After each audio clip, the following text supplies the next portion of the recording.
So I'm about to cook my breakfast, if you will, and I'm breaking my 7-day fast with it. So this is gonna be a somewhat long video. I have to be aware of how much percentage I have left because I have about 22%, and I need to plug it back in every time it goes down too low. So I didn't really prepare for a video like this. 22% on my phone, so here we go. I started to. This is the cod that I was talking about and the chicken. As far as measuring out calories, I think I might just do half of this. So this is here. I know it's like I should be able to calculate calories so fast now, but I'm just seeing here. Like I thought I did something. So this one is, let's see, 16 ounces about. So that means there's 4 servings. And so if I do half of it, it's about 260 calories. So I might just do that. And then this one, maybe 240 calories for both fillets.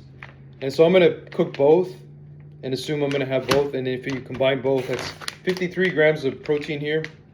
And then this would be about 50 grams of protein. So it'd be 100 grams of protein at once. What I might do is if I get full off of like one of these, I'm going to put the other one, or just steam part of it. I'm going to put the rest of it in the fridge and then just go on the workout or do something and then come back and eat the rest of it, because they tell you to spread out the protein, generally speaking. So I'm going to cook half of this on the grill. Of course, I'm going to grill it. And I guess if I get even more hungry, that I'm going to cook it later again. And I'm just going to use bone broth. So here we go. I will season it a little bit. I don't know if that's going to interfere with the fast, but yeah. So there's that. And then I thought I was going to have to cut the meat, so I put that together. So here's the cod. I'm just going to cook them both. Again, maybe I could have it later, like warm it up later. So I'm just opening up the cod. I'm going to season it, but again, no oil, nothing. It's just lean protein for me to break the fast. So remember, the mistake I made last time was I ended up gaining a bunch of fat all at once. So we got to avoid that, Slowly introduce the fats. That's the idea. So I got these here. I don't even know how long I'm supposed to cook it. But normally, I'm so used to cooking that it should be pretty. I know I hate that we'll use the word intuitive, but it's true. So I'm just going to use some bone broth, which I'll probably even just have a little bit sip of right now. And then slightly season it. Remember, and try to cook it at a lower temperature, I guess. So I'm just going to put it there. Put the other one. I probably should wait for it to warm up, but I'm just going to cook it here anyway. Very simple. Also, I'm going to have some eggs too. And this may seem like a lot. It may seem like a lot to you, but I have it under control. So I'm going to put some cayenne pepper, not too much.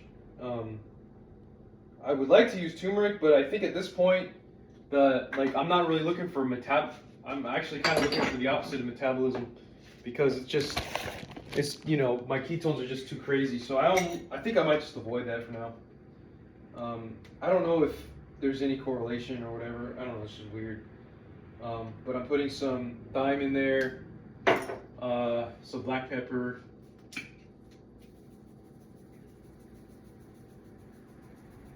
some salt, just nutritional stuff. You know what? I'm going to lightly put turmeric, just lightly, not too much. I usually kind of like to overdo it. So yeah, that's good enough, I think. And then, and what's it going to hurt? That's how I look at it. And then here's some rosemary. Okay.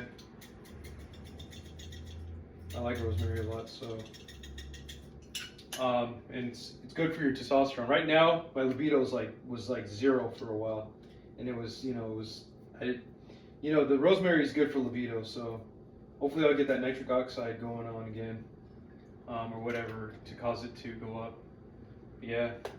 You got to stick with the lean stuff. I mean, I just got to keep thinking. I just got to keep remembering that, because my like I'm so used to fats because of keto that it's so easy to just go grab to it, because that's what I do. You know, that's just my diet.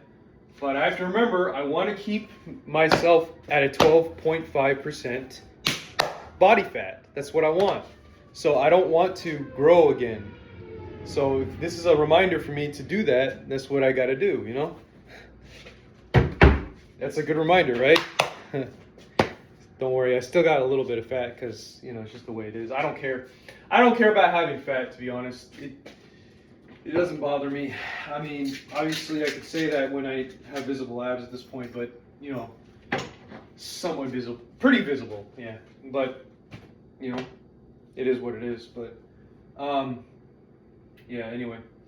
So, I'm very hungry right now. And so the bone broth is kind of just simmering through. Maybe I should have let it simmer before I put everything on there. But it is what it is. So, yeah, this is what it looks like right now. I'm gonna put the fan on.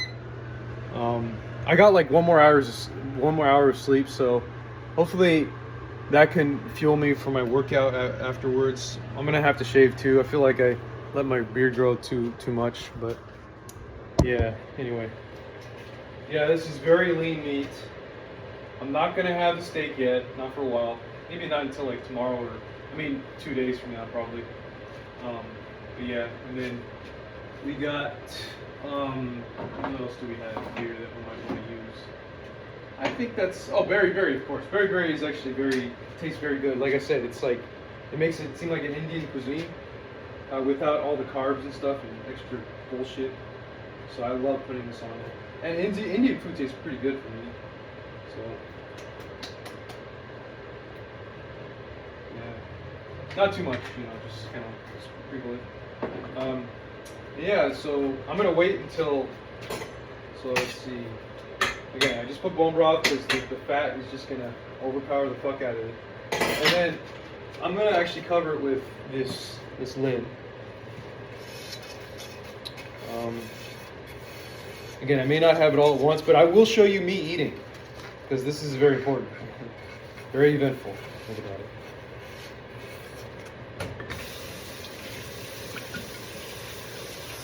So glad I have the day off. I mean, this definitely, it bit into a lot of the fat I wanted to lose. Like, God, you don't even know.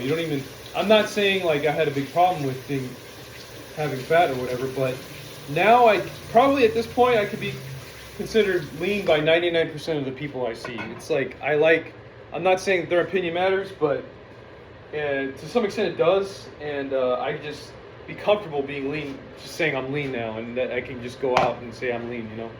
So, yeah, it is what it is. But instead of getting questions like having some stupid ass Jimmy guy, some guy from like Jimmy, this guy that I used to know, trying to imply I was fat without actually directly telling me, and all this other stuff, and saying, hey, you know, you need to work out, you need to do this, I could get you into this, and like all this bullshit, you know. But yeah, that was in the past, so let's just have tunnel vision for the future. Well, I mean, you got to think about past, present, future interchangeably, but for the time being, let's have tunnel vision for the future, at least for today, right? Anyway, I found that actually, if I'm going to talk about it a little bit, the weight loss was, a lot of it was like, the tea helped a lot. Now I'm kind of, the tea helped a lot, L-carnitine helped a lot, you know, just different things helped, and the tea was a big game changer. Like, it just got me through the fast so well, and almost like I put allulose in there, so it made me think I was actually having an actual meal. And then sometimes I would take spoonfuls of allulose just to get through it, because I'm like, this actually feels caloric. In a way, it is caloric. I think it has 0.4 calories per gram.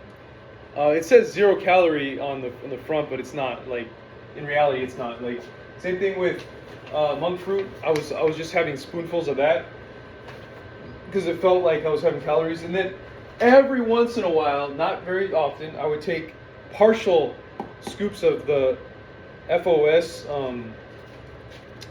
You call it the inulin powder. Even though it has 40 calories per scoop, I would take very small scoops, and it actually tastes like cotton candy. It's actually pretty good by itself. So if all these things kind of sound disgusting to somebody who's just used to eating regular food, but if you had to go through a fast, you would feel the same way, I think. So yeah, it is what it is. But it looks like it's kind of. I think everything is kind of ready for the. I wanted to sort of flip it over and then put some. What do you call it? Some eggs in there too. I may just have everything all at once. I mean, they say you have to spread it out, but maybe I'll just eat slow. I gave one of my friends shit for saying, "Hey, eat slow," right? I gave him a little bit of shit for it because I'm like, dude, what that that whole idea of eat slow is kind of moot. It seems like it's in some cases it kind of feels like a moot idea, but actually in this particular case, because I'm breaking the fast and it's very rough on the system. The speed at which you eat actually does start to matter now. I believe that's what I believe. Whereas in general, it's like, you don't really have to. In general, if you're eating regularly, eating at a certain the amount of food you have all at once, like if you have too much, if you eat it like in 2 seconds versus 1 second, that is kind of insignificant, I would say. So I'm opening up egg whites. There's no fat, as far as I know, there's no fat. No, there's no fat in here, according to the label. There's no fat, so it's just pure protein. And like I said, I should probably be measuring this, but I'm already at a little over 100 grams of protein with that. And so this would add about maybe 20 grams of protein, because I'm not putting the whole thing, just a little bit, just like maybe less than half, So protein wise, we're doing pretty good. It's like 130 grams. But like I said, that's the main thing, is high protein,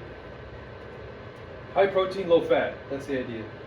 And I think this might have a little bit of fat in it. I think these, just a little bit, not just a tiny bit. So yeah, just a tiny bit. It says 3 grams per serving. So this would be 6 grams of total fat. And then this one would be 2 grams total fat. So yeah, 8 grams of total fat with everything together. And then if I wanted to, I think what I'm going to do is I'm going to have a little bit of this. This is biltong.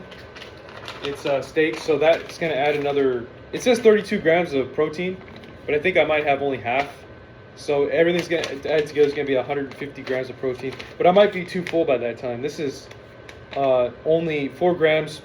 For the whole package is 4 grams of fat. So at most we're getting 12 grams of fat for the whole thing. It's not very much, This is the equivalent to an eighth of the keto brick, which sadly enough it hasn't came in yet. I got to check the percentage on this right now. It looks like we're at 18. Okay, good. I just got to monitor the percentage, and it's not like popping up right away, so I just got to keep doing that. Anyway, I'm going to throw this away, and I'm just going to keep track of those numbers. A little over, about 100. Did I say 150 grams of protein with half of that? So I'm just trying to keep track, So now calorie wise, I don't think it doesn't really matter right now. I mean, technically I should probably keep track, but I mean, most of it's protein. So you do the calculation. I'm not sure how many calories per gram of protein, but you do the calculation. It's, like I said, probably about 600 calories. Now I know some of you are like, come on, you should know this shit. But like, honestly, I don't know.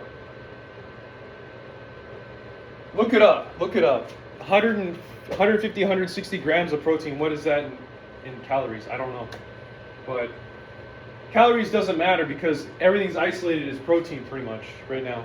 So, and 12 grams. Well, if you have to include the 12 grams of fat, right? It's not very much, and maybe a little bit of sodium, cholesterol, which, to be honest, I don't know what the difference between cholesterol and fat would be, because I thought cholesterol was the transport of fat, or I guess it's like it's like on its own, and then it traps the fat and then transports the fat. I don't know. So But all of that matters in terms of total calories. So I mean, it's going to be at least 160 grams plus the 12 grams of protein plus the 12 grams of fat in calorie equivalents. So anyway, I normally don't overthink these things or whatever because it just is what it is. Like, but right now it's like this is breaking a freaking 7-day fast. You know, it's one of the biggest deals in the world for me right now. It's like, holy crap, you did it, man. I did it. I fucking did it, you know. And now I understand the importance of lean protein for pretty much fitness in general now. Fitness in general. I mean, I know ketogenic is important, but lean protein is very important in terms of like just everything, you know, just overall. Like, especially in these cases. Now, obviously, carbs also have their own.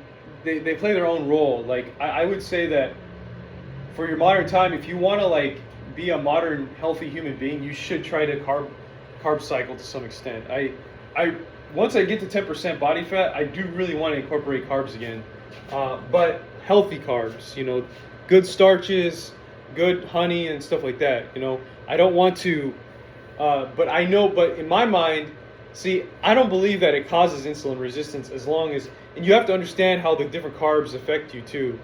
But I don't believe that just generally consuming, you can even have 300 grams of carbs a day. And sure, you won't be in ketosis most of the time. But I believe that if you're on a good diet, you can even have that much. Or even a high level of sugar, just not processed sugar or whatever. And still be able to not gain weight and not get insulin resistance. And what I mean by that is, if you're active and all that stuff, I don't believe. The reason why I went keto is because I know I had insulin resistance. Nobody told me, but I just could feel it when I had a lot of brain fog and stuff like that. And I know part of it was my microbiome, but it was also might have been as a result might have been insulin resistant. But for sure, I had insulin resistance. So it's like, you know. It is what it is. It smells really good. I like the berry. It makes things seem like an Indian cuisine without all the carbs, you know. Now, I do not want to have carbs until I cut. I don't believe, in my opinion, I see these Saladino guys and stuff like that, and I understand their ways of life with the carbs and stuff and like all these fruits is excellent. I love it. I love seeing that they're promoting whole foods with good carbs and stuff like that. But honestly, if you're going to be cutting, you need a certain approach to cut. I mean, not necessarily macro isolation as they put it, but in order for you to cut, you need to have a certain approach that you know is working. If you try to mix everything together, you may not get there. So for example, in my case, keto works for me to cut and I've been learning how to do it. Keto, fasting, stuff like that, right? But to have a high carb diet, it does the exact opposite. Maybe it's because I don't know how to use it. Maybe I just don't know how to do it. But my point is that you can't really mix it all together and assume that you're going to be cutting. You could do that and like they could call it the animal-based diet. You can do that, but don't expect to cut. That's the whole idea, you know. So yeah, I mean, and then there's also the other level of ultra-processed food in this, right? That is undoubtedly bad. You know, you don't want to do that ever, even if you're lean. You just don't want to do that. So, and there's a guy who criticizes. I'm not going to mention his name. The keto diet, like, oh well, he thinks that most people that have this keto diet in their minds, and in terms of what they want to do to cut, that most people it's just an excuse for them because they think it's all they've come up with a strategy to get something done that sounds logical. But if you think about it, high carb can also be a logical thing. You just have to be willing to exercise more, or there's something else going on that when you start to think about it, keto only works for people that don't want to that want to have like more stationary fat loss, you know. So And that was for me because I know I sit down a lot and I have to do analytical work. So for me, I just kind of gravitated towards that. I mean, I guess I could have done high carb, the high carb lifestyle, but then I'd be doing exercise snacking every chance I got, and that's not me. That's not who I am. So I guess, but I wouldn't call myself a fat fuck minded. I wouldn't call myself pig minded or anything. It's just that the way that I do things is such that, and the way that I live is such that I'm more analytical. I don't like to move around like so much when I'm trying to sit down. I do non-exercise activity, like fidget sometimes and stuff. But like I don't like to do this whole thing where I'm trying to exercise while I'm have to be analytical. Like to me, it's just like how do you? I've been like this my whole life. When I was 5 years old, I was telling my sister, I said, when people were using the playground to to do their exercises, I was there analyzing how you climb the ladder. I was like sitting there thinking about it. That's just who I am, So it's like some people are just going to be the way they are, and you can't. And so keto. I was just drawn to keto because it's like you can really lose weight without having to do anything. Wow, it's like, but it's like a different mechanism. It's a different mechanism. So it's not like one is harder than the other, but I guess one could draw you more than the other or whatever. So, but I know, like, for example, everybody I knew was always talking about like, this is how you do it, and it was always a carb-based approach. Like, let's just constantly be moving instead of an analytical. Almost like they thought you were a fat fuck for just being analytical, which is completely false. It's just like totally wrong. And so that guy also criticizes the keto approach because he's thinking, oh well, it's just kind of a cop out, for people that want to be lazy. Which there is some truth to that, I think. But if you're actually serious about it and you're like me, you're gonna love keto. You're just gonna love it, and you're gonna love Mediterranean style stuff and stuff like that. So, because like for a while, I thought maybe I was gonna have to remain a fat fuck my whole life. When I was in college, or just like somebody who's big, but when I was in college, there came a point where I was so desperate. I said, I'm willing to get an A+ if it means that I gained 40 pounds of fat right now. I don't care, right?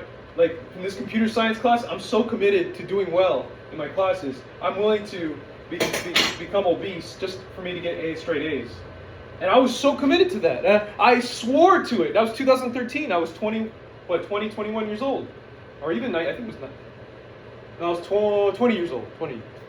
And to me, that made 100% sense because I really just wanted to get out there, make money, and become smarter. For me, my brain was the most important tool. I wanted to have my brain capacity go all in, and that's what I wanted. And I said, I'm willing to even sacrifice my body for that. I told myself that. Because I would see the computer science teacher, I'm not going to mention his name, he was this really big guy, and I thought to myself, I don't care if it means that he and I are like best buds and I'm going to be that big. I'm willing to do that if it means I'm going to get an A+, and I'm going to be a lot smarter. Because right at that point, I was like on a climb to try to get smarter, and that's all that mattered to me was my head. I thought I was ugly, and I thought that my body didn't matter at all, and then it didn't. Well, I didn't think I was ugly, but I just didn't think my body mattered that much. But then years later, a decade later, I start realizing like, okay, yeah, you could be smart, you could be all this, you could do all this, blah blah blah, right? But at the end of the day, where you end up has a lot to do with appearances and the leadership qualities too. Like it becomes more palpable when you could be lean. So I'm like, it just kind of suddenly hit me like about 2 years ago that was the case, and I was like, oh my God, this is why you've been like behind probably. Like everybody at Berkeley judged you for being fat. And they kind of treated you a certain way. They didn't try to like accommodate for you. I think it's ready, or anything like that, because they thought you were disgusting. They couldn't work with you, And all the people that I thought smelled good, all the guys that smelled good, a lot of them were black dudes, by the way, and all these people and like that seemed like nice to work with and stuff. They all smelled good. They were lean. They had certain qualities that were physical, they were not necessarily mental. And by the way, that fat professor, I didn't want to have anything to do with him. I mean, it was unconscious. Think about it, right? And I know I have this beard, and there's certain qualities of me where you look at me and you're saying you're wearing the same shirt every day. Well, I mean, that's just temporary. Like if I go out, I'm gonna be looking nice and stuff like that. And trying to find out how you're gonna dress to look nice and be presentable to people, that's the easy part. The hard part is weight loss. Going out there, fashion, no, you should have no problem. I mean, anybody's willing to take your money and show you how you fit in a suit or whatever. So, you know, I just kind of had that realization. I thought that was kind of important. But let's see, how much percentage do I have left? I have 14. Okay. So, let's see here. I think I'm going to put my phone here and just start eating. But when I had that realization, I didn't realize it applied to everything, including engineering and in like tech fields. You know? So, it is what it is. But and it's funny, when I look at this, I kind of want to have rice with it, but I'm like, dude, you can't have carbs, you know?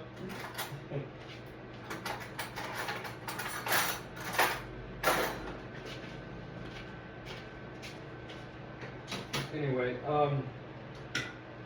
I guess I'm kind of letting it cool off a little bit. I don't know if I'm going to have it all at once, but I have my options, so it's like, you know, I am super hungry. So here's the official breaking of the fast. I'm going to get a plate and put all that stuff on.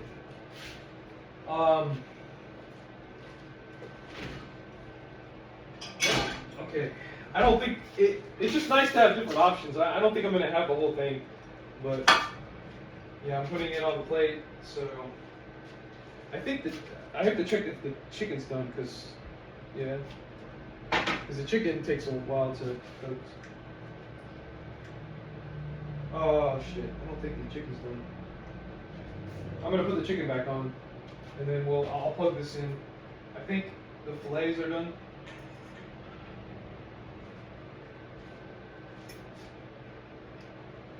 I'm gonna taste it.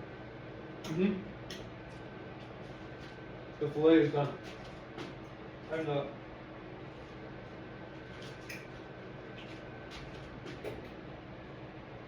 I gotta cook the chicken for a little longer. So I'm gonna put the phone on the charger.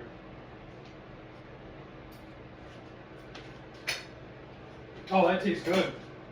First bite. I didn't even show you. It's not me, not like me.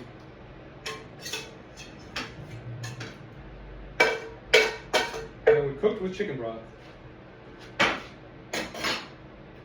And it tastes wholesome to eat, actually. I could have cooked also with vegetables, but when you're breaking a fast, you do not want to do that. You do not want to have much fiber. So this is what I have so far. I'm gonna put the phone on the charger until it's 13%.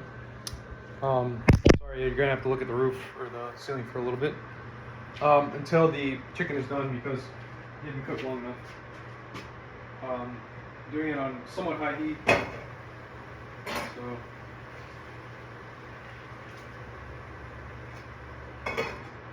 I'm gonna give it another 5 minutes, I guess. Probably not that long, but still, it is what it is.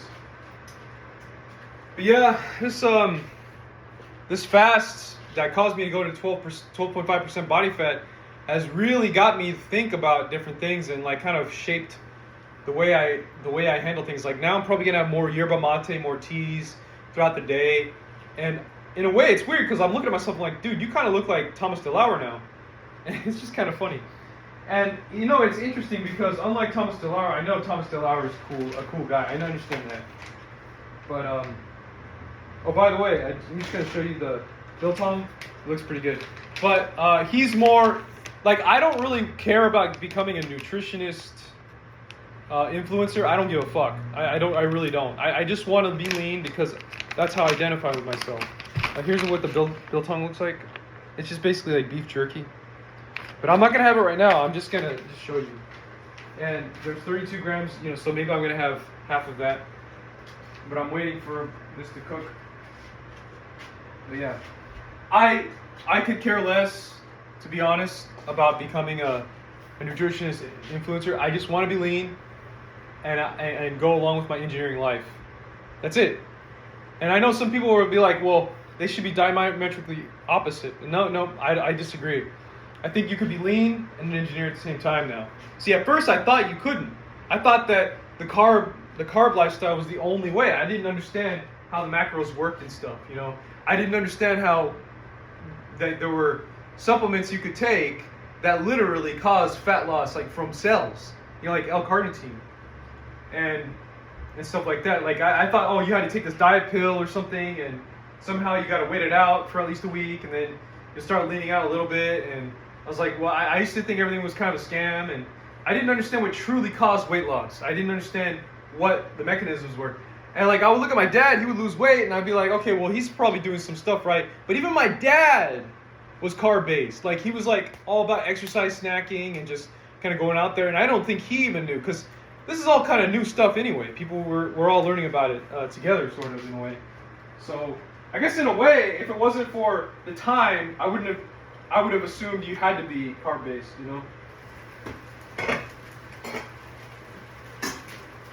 and with an extremely active lifestyle,